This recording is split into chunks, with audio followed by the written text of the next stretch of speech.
Scotland as well as northern England. The rain here tends to die out in situ, so some drier skies, still a lot of cloud. Brighter skies across the far northeast of Scotland, and temperatures typically coming in around 9 to 14, 15 degrees Celsius, certainly mild across England and Wales, southern Scotland and Northern Ireland. Now, through New Year's Eve evening, many areas seeing drier weather, although it will be rather cloudy. The winds then pick up some strength across Irish sea coast as more rain comes in across the northwest of the country, and then more rain arrives across more southern parts as we head into New Year's Day.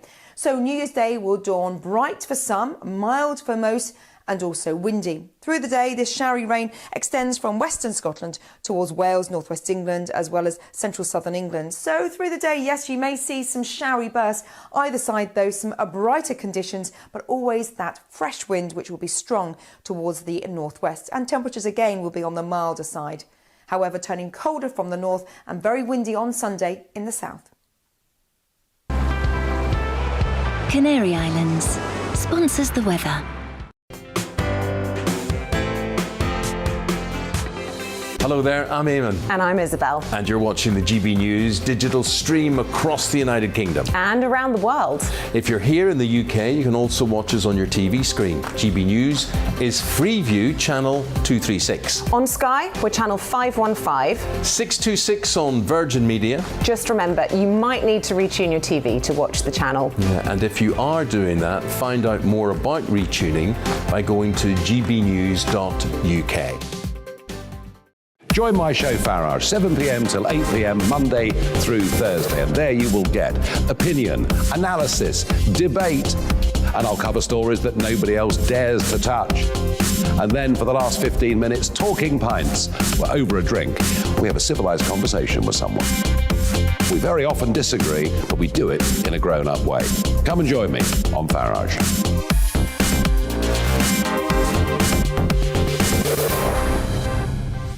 I'm Dan Wootton. Join me Monday to Thursday from 9 to 11 for the feistiest and most fun news debate on TV, where free speech reigns. I'll bring you a sharp take on the day's biggest stories, bombshell newsmaker interviews, and A-list guests.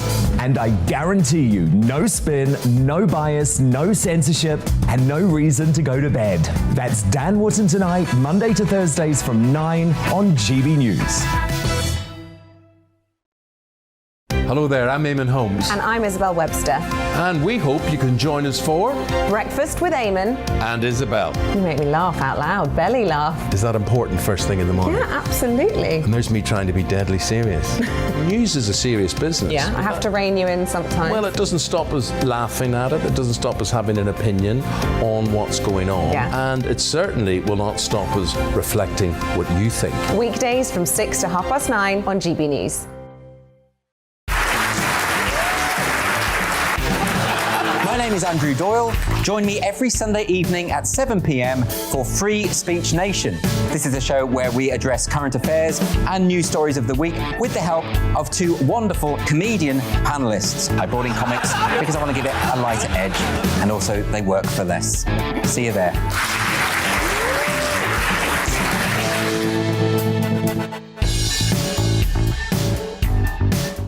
Join me, Mark White, here on GB News. For more than 2 decades, I've been at the sharp end of reporting crime and security at home and abroad. From the scourge of terrorism to the fight against violent crime and the deepening small boats crisis in the Channel, they're issues you rightly care about, and so do I. As GB News Home and Security Editor, my focus will be on the stories that matter to you.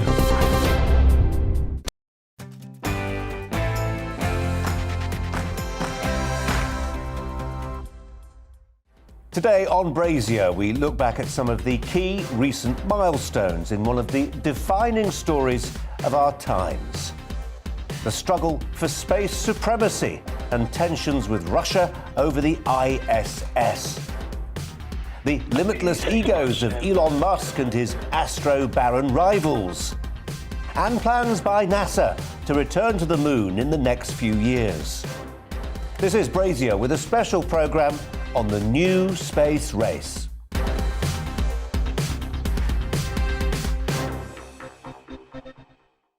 Near Earth news now, Near Earth news. And in a few minutes' time, NASA will reveal the chosen landing location for an ice-hunting lunar rover, which will support the space agency's mission to return to the moon. It's called Viper, the Viper Scout. Its mission is to search for resources ahead of the planned goal of putting boots back on the moon by 2024. It's also another example of the private sector working with NASA to push the boundaries of space exploration. The Viper rover will travel to the moon on one of, yes, you guessed it, Elon Musk's SpaceX rockets, and will land on the surface with the help of a lander built by Astrobotic. First time heard of those. Dr. David Whitehouse joins me now. Astrobotic, David, and Viper. Interesting stuff, this. Fascinating. This is part, as you say, of NASA going back to the moon. They still hope to put the first woman and the next man on the moon by 2024, although we think that's going to slip by a year or two.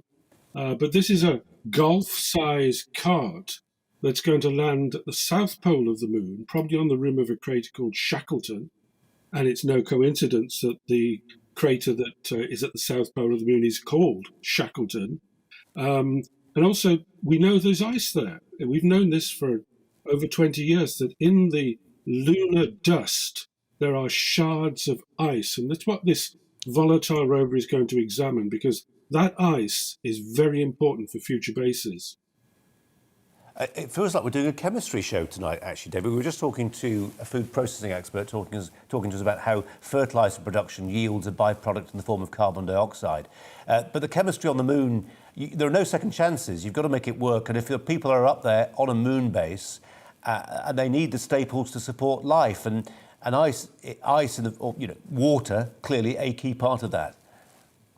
Well, that's right. I mean, the moon base is going to be something that's going to be developed over this decade. By the end of the decade, there will be people living on the moon in 6-month rotations. And the ice is a vital component of their life.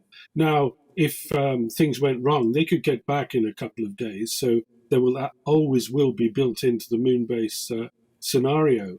But the ice from the poles of the moon will provide drinking water, will provide irrigation, but will also, when they're turned into liquid oxygen and liquid hydrogen, will provide rocket fuel.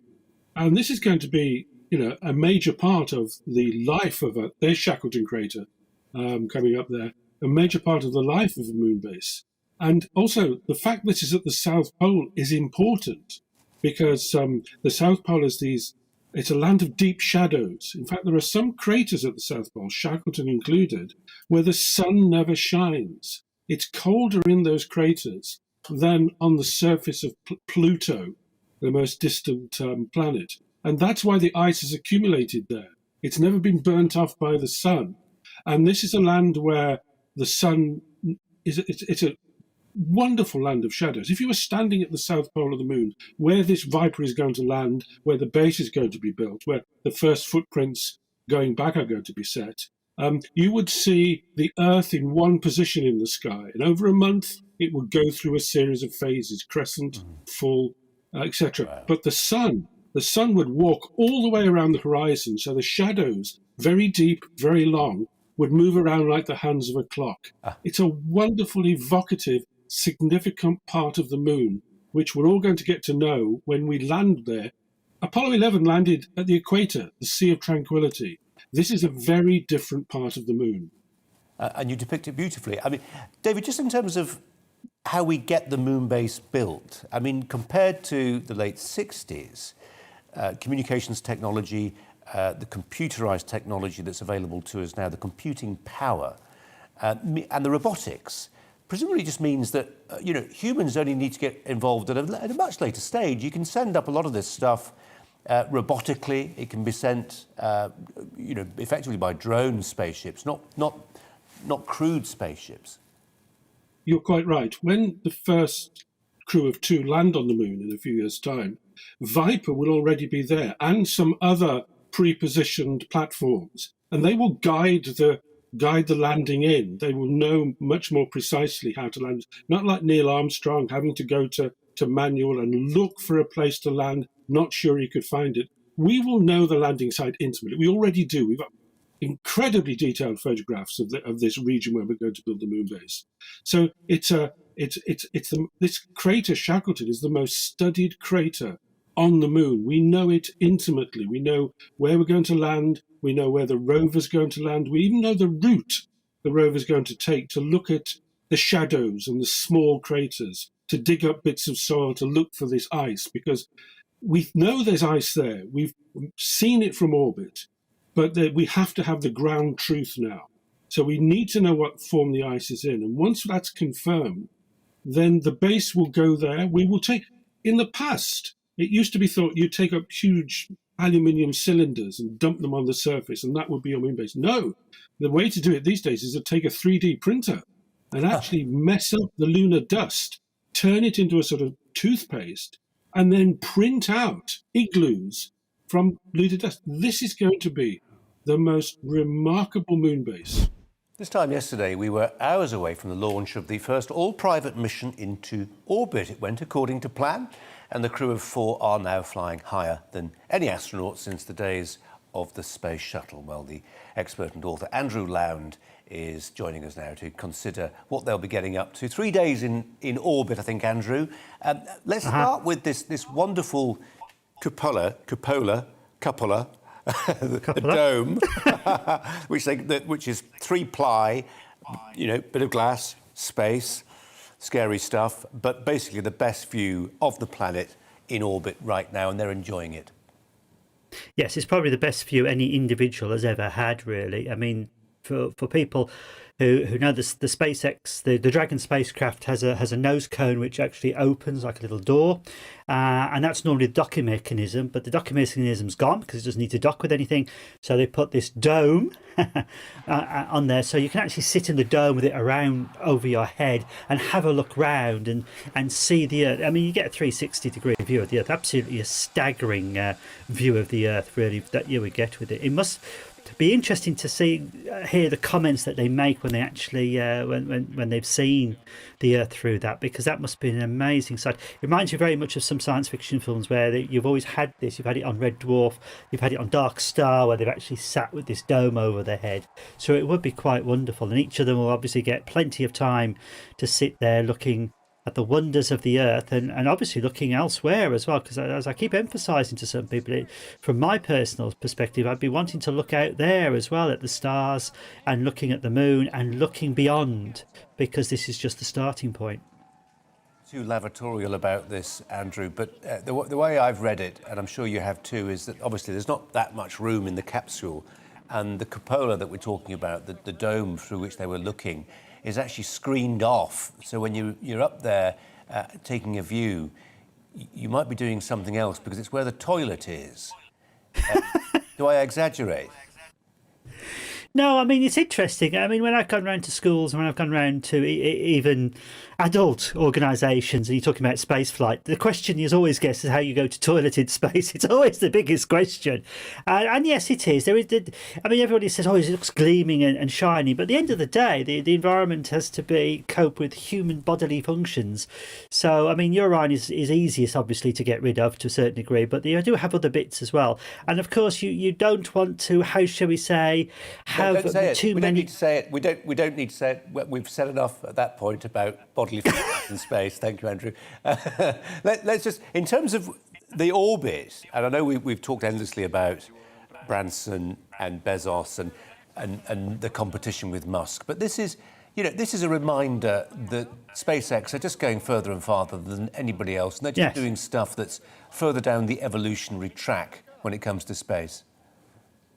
Yes, I mean, it's really because Elon Musk has a different vision to the others. I mean, in the case of Branson, it was to take up people who've got lots of money into suborbital flights. Bezos to do that partially, but also really to get involved in the commercial aspects of it. Elon Musk is very different. Elon Musk wants to make sure that the human species is a spacefaring species with everything that goes with it. That means orbital flight, explorations of the planets, exploring for taking the mineral resources. In other words, make us a truly spacefaring species. And Elon Musk does have that vision for that. And he's unfortunately, he's a billionaire. He can actually put the money where his mouth is. I mean, a lot of people saying these are billionaires, yes, but I always think there's a lot of people in the world who have lots and lots and lots of money. But what do they do with their money? Do they actually do? And some do absolutely ridiculous things, and they just build huge, bigger and bigger houses, and then go to nightclubs all the time. You know, I don't want to point to any particular part of society here, but this is a group of people who actually spend money on things which are really interesting, and we're seeing that a lot now. I tell you what, Andrew, I don't know if we can we probably can't, but the picture we just had from inside the capsule of the 4 astronauts all lined up. I'm not sure which one Jared Isaacson is. I think he was the one on the end, the taller astronaut. And he's the one who's paid, but he bought the trip, in a sense, $200 million, I think it was. Yeah. And then the other seats were allocated on the basis of a raffle and a prize and a competition. And there's a big sort of there he is. There's a big charitable aspect to what they're doing. At the end of the day, it took one individual's very, very deep pockets. But he's sitting on the end of a giant bomb, so we ought to respect him for his decision. Yes, I mean, again, I mean, the danger is still as there as it was with anybody, even with Alan Shepard making the first American space flight in '61. We're still looking at something that was extremely dangerous, and I think in some of the coverage that's been done, it's often forgotten. Really, this is still exceptionally dangerous, and they've had to go through 6 months of training because there is a great risk in it. But life is full of risks, and to be quite honest, would I more interested in spending a risk sitting on top of a rocket than walking down the road where I could get hit by a car? Well, of course I'm going to sit on top of a rocket. It's far more of an interesting opportunity to do it. But yes, it is, and he has to have deep pockets to do it, but it has to start somewhere, and these people do. I mean, I entered the raffle myself. Unfortunately, I didn't get it. Let's talk about near-Earth news. And for the second time since July, the International Space Station has faced an emergency. It's emerged that on Friday, the ISS was pushed out of position by a Russian spacecraft that had docked with it, but which was firing its thrusters too aggressively. Those aggressive thrusters. The incident was similar, but probably less serious to the one in July, when the space station was flipped upside down by a visiting Russian module that was trying to pull away from the orbiting station. It's about the size of a football field, by the way. Friday's alert is not believed to have been linked to the presence of a Russian actress. This is all true, of a Russian actress and director who were filming a movie. They returned to Earth safely on Sunday using the spaceship that caused the latest incident. I hope you followed all that. Well, with me, the author and space expert, Dr. David Whitehouse. David, thanks for joining us. Should we go? No, let's start with what's just happened. Serious enough, I mean, an emergency, but not as serious as the one in July. Yes, the same cause. The one in July was the Nauka module, which had just been docked with the International Space Station, and that had a software problem and fired its thrusters and really did push the space station well out of position, well out of orientation. And that seemed to be a software problem, and the only reason that stopped was because the thruster ran out of fuel, ran out of gas.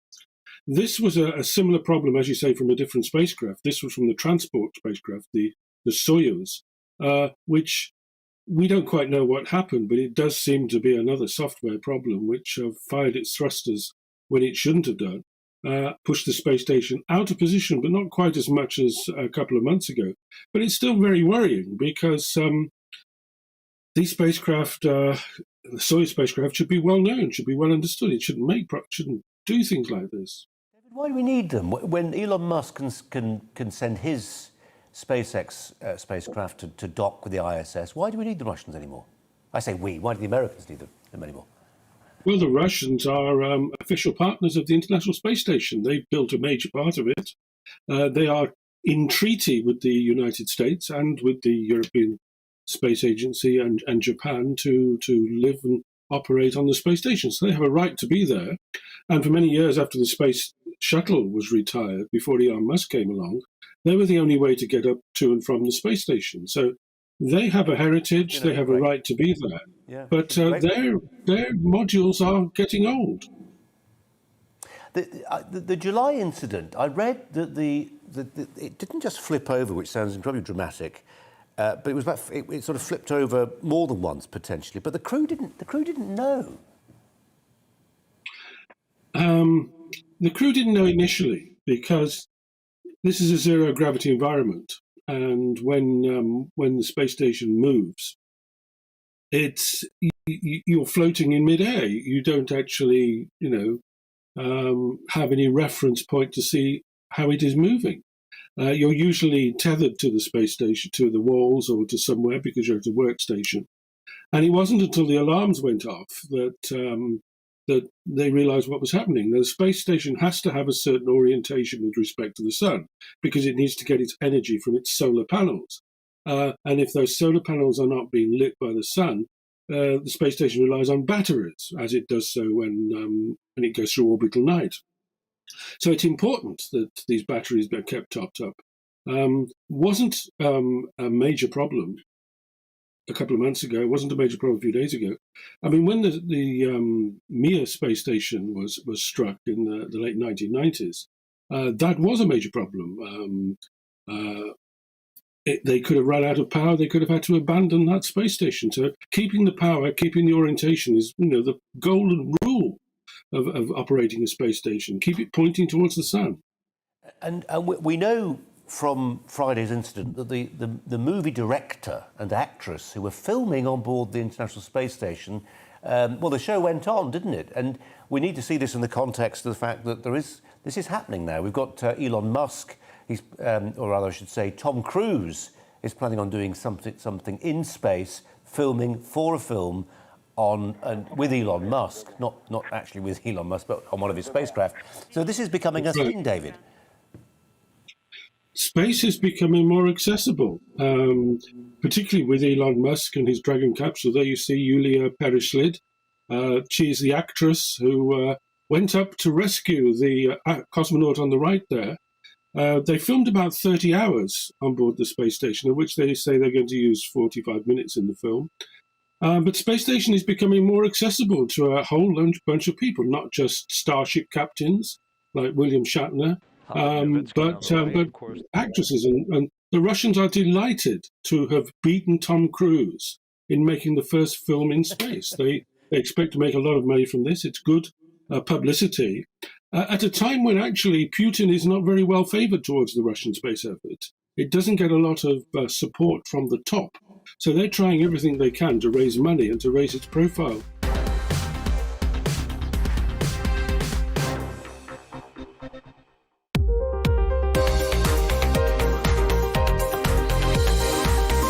We store, pick, pack and post on behalf of e-commerce sellers. So the guys that you buy from online, particularly in the last couple of years, people have been stuck at home buying from people online.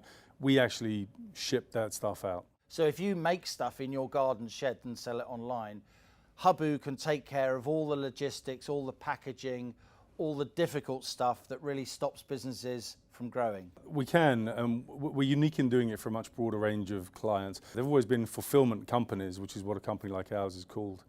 But they've tended to work with big clients, clients that have relatively few items and that ship them in huge volumes. We work with clients of all sizes, complex clients, clients that sell second-hand or vintage, small clients, people that do sell from their bedroom, so a really broad range. Tell us about the physical side of the business. It looks unlike a traditional warehouse, so we really revolutionized the way the warehouse floor works. There are some fundamental problems with warehousing, the biggest one being that it makes people miserable. It has them walking miles and miles every day. The micro warehouse collapses the business into a smaller warehouse that is run by a single individual. So that might be a picker or a packer. For us, they manage the whole thing, more like a retail unit, all of the inbound, all of the outbound, the picking, the packing, the posting. And crucially, they engage with the client as well. So they get that feedback loop that lets them know they're doing a wonderful job or helps them if they're not. How about your East End background? Does that help? It's made me tenacious and hardworking, but it's also made me very concerned that the people that work for us should be treated properly and paid properly. We work really hard. Because you know what it's like at the sharp end. Yeah, exactly. It's just got sharper and sharper over the last 10 or 15 years. Those kinds of jobs, the wages haven't increased. Meanwhile, the cost of rent these days is ridiculous. It's really difficult for people to make ends meet that are doing those kinds of jobs.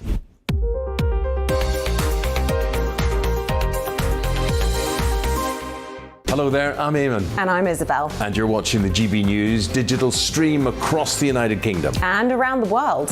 If you're here in the UK, you can also watch us on your TV screen. GB News is Freeview Channel 236. On Sky, we're Channel 515. 626 on Virgin Media. Just remember, you might need to retune your TV to watch the channel. Yeah, and if you are doing that, find out more about retuning by going to gbnews.uk.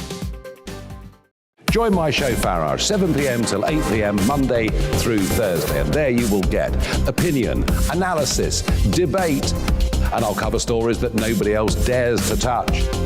And then for the last 15 minutes, talking pints. We're over a drink. We have a civilized conversation with someone. We very often disagree, but we do it in a grown-up way. Come and join me on Farage.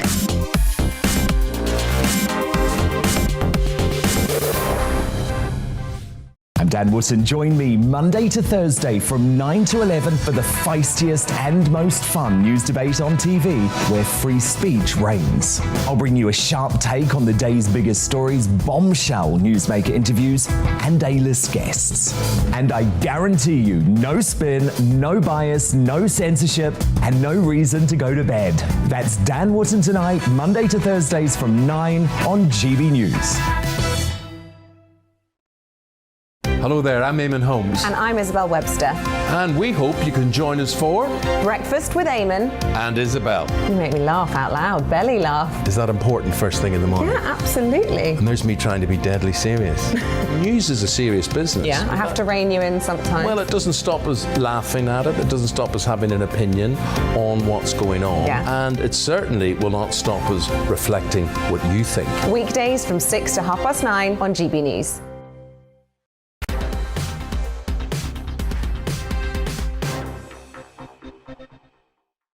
Welcome back. In a few moments, we'll have a look back at one of our favourite stories of the past few months, Captain Kirk actor William Shatner's trip to orbit. But first, less Star Trek and more Star Wars, or rather Cold Wars, as tensions rise between Russia and the United States.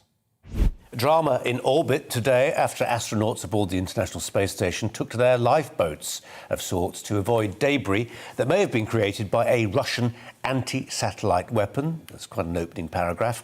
What's the truth of the matter, however? With me, the author and space expert, Dr. David Whitehouse. David, thanks so much for joining us. This is the ISS going into, quote, near-miss mode every 93 minutes. That's right. It was a result of the anti-satellite test carried out by the Russians at 3 o'clock this morning. What's called a New-Dal DA ASAT missile was launched from the Plesetsk launch base in Siberia towards Cosmos 1408, which is an old Soviet electronic spy satellite, which was launched 30 years ago. It hasn't been working for 15 years, so it was a very large 2 tons target for their new system, which has been tried 10 times before, but never until now has it actually been intended to strike and destroy a satellite. The American US Department of State has condemned this, and there is a cloud of debris in orbit. Yeah. Was blowing it up in space illegal? No, it's not illegal. There are various treaties against space weapons, and it depends upon what you decide is a space weapon. I mean, China carried out a similar series of tests in 2007. America did one in 2008, and even India a couple of years ago carried out a similar type of test. So if these anti-satellite weapons are designed against ballistic missiles, then it is against the ABM Treaty. However, against your own satellite, it is a moot point. The United States Department of Defense has said this evening that it shows that Russia is not serious about not having weapons in space, because it augurs badly. And it's part of the sign of the times that both China, India, and the United States, to a certain degree, are looking at disabling their opponent's space assets in times of conflict. The ISS, we're just going to show some pictures of the International Space Station for those people who need to be reminded of what it looks like. It can actually, I read, manoeuvre. That's not The ISS, is it? But the ISS can. Oh, there's some of the. Is it the Soyuz and the new SpaceX thing, Dragon, docking? But it can maneuver. That is a modular docking, yes. Yeah, but the ISS can actually sort of maybe get out of the way, is putting it too grandly. But it can maneuver, David. Yes, it does occasionally, quite literally, get out of the way. It can adjust its orbit slightly.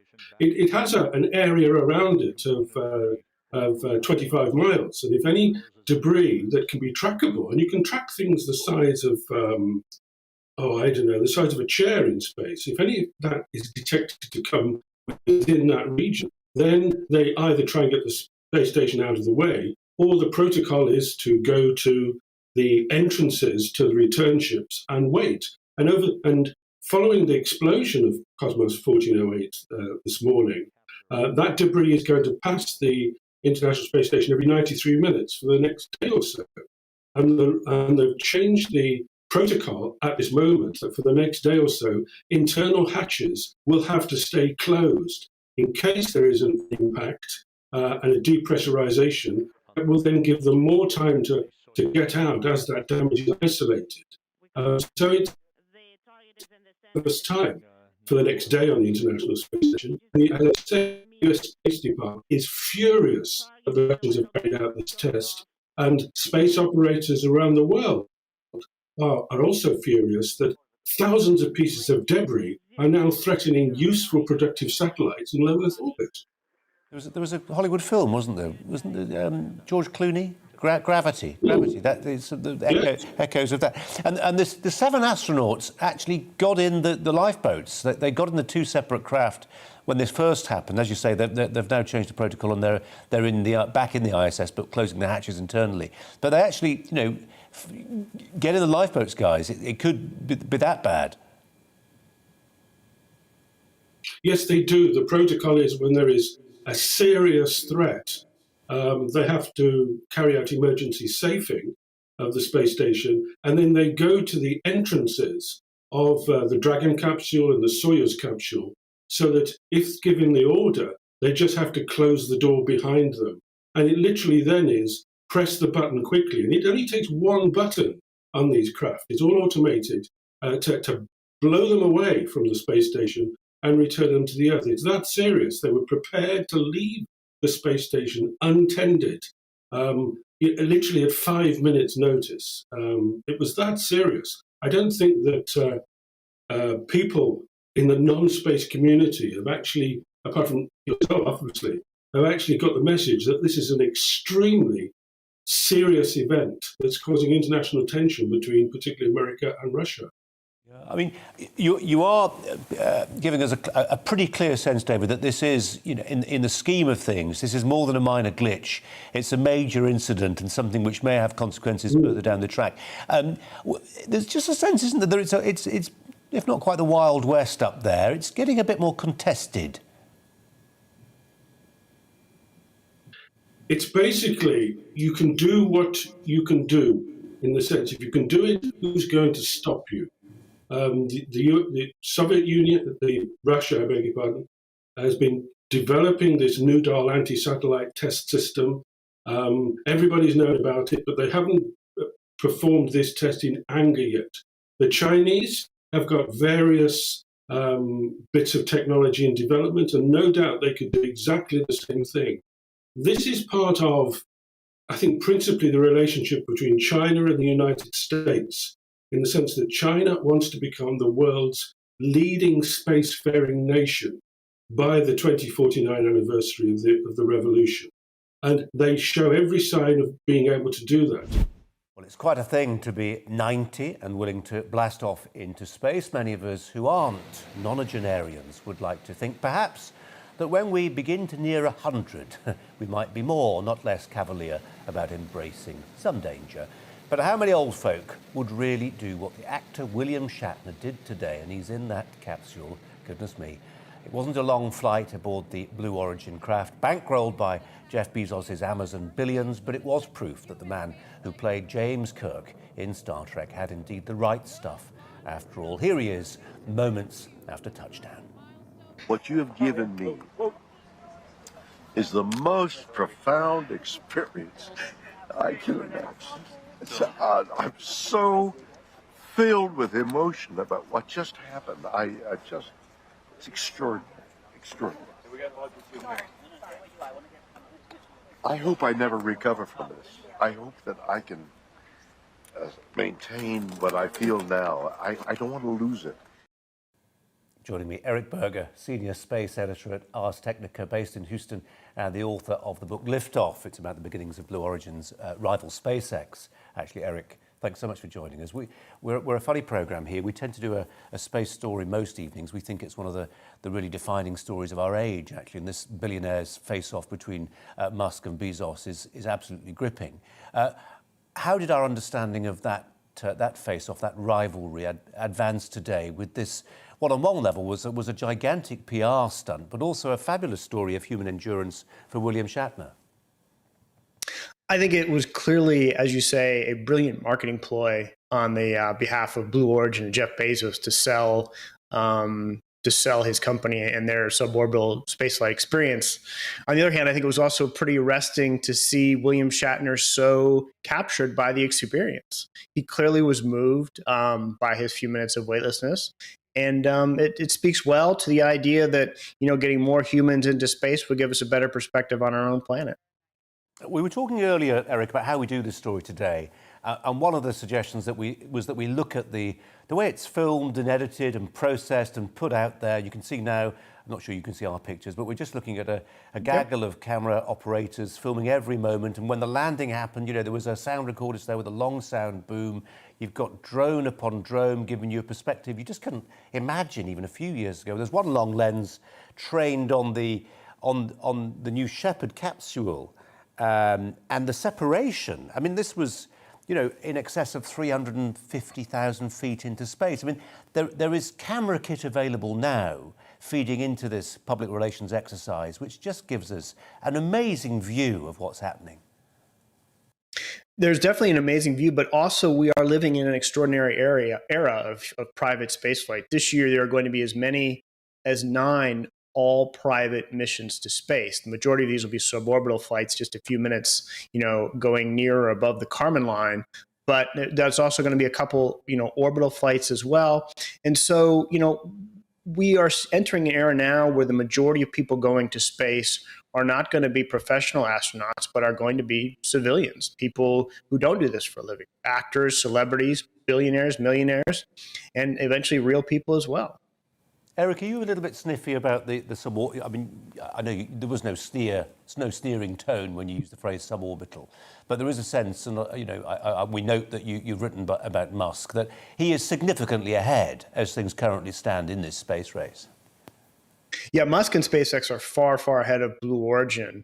And in fact, they have now flown 4 orbital missions, which, is about 20 times the energy required to get your rocket into orbit and get the spacecraft going there. And so it's a much bigger deal to actually get a mission into orbital space. And then you have the challenge of actually bringing it back. And when they're in orbit, you have all of these issues of this spacecraft today was in space for about a minute, right?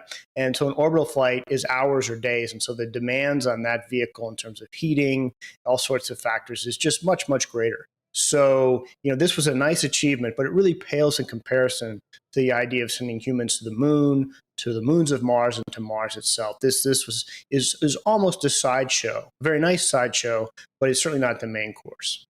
You couldn't put a bit of extra fuel in the tank of this one and go deeper into space, could you? That's simply beyond its technical limitations?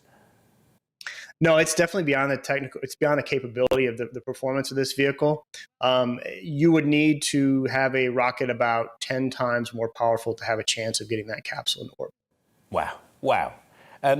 So given that, what does Bezos have left in his locker? What's the ship he's building, working on to catch up with Musk? Right. So there's this really fascinating race between Elon Musk and Jeff Bezos. They both want to build preeminent space transportation companies, and they both see the path to doing that with these large orbital reusable rockets. The big difference is that Musk has actually done it, right? The Falcon 9 has now flown more than 100 times, and they've learned how to land it and reuse it and put human missions on top of that. And Bezos has never flown, not let alone people, even a gram of material into orbit. So Blue Origin is behind. They are working on a large orbital rocket. They're working on larger rocket engines and other projects. But they're a good 5 to 10 years behind SpaceX, and SpaceX has a larger workforce. And so it's every year actually the gap between the two companies is getting larger. What do you make of some of the trash talk between these rival organisations, some of the legal action that Bezos has initiated? Is it really damaging? I mean, could we have a situation where they're expending really substantial amounts of energy, capital, money, and time on a legal showdown that actually that feeds into that narrative that this is two massive alpha males headbutting each other? Yeah. So you're referring to the issue of the human lander. So NASA and its international allies, want to go back to the moon, right? And so they needed to go to the commercial industry and ask someone to build them a lunar lander to go down to the surface. And Blue Origin was a bidder for this. SpaceX was a bidder, and SpaceX won. And their bid was far less expensive, and they had much more experience, working in this kind of environment. Blue Origin is sued, and it's held up that process for 5 months. And so, yes, it has hurt Blue Origin's brand. It certainly hurt it within the space community. There's a lot of people who are upset that the Apollo or the Artemis program to the moon has basically been put on hold for almost half a year. Yeah, it's absolutely fascinating, totally gripping, and as we've discovered today, really very pictorial and beautiful even to watch. Just one thing before you go, Eric. Why the bell? What's happening? Why do they ring the bell as they head on to the gantry? It's a tradition going back to the Mercury program, and it's and nautical tradition. You're sort of ringing the bell like you're going to sea. In this case, you're going to space. That was a special edition of Brazier, the new space race. Thanks for watching, and have a very Merry Christmas.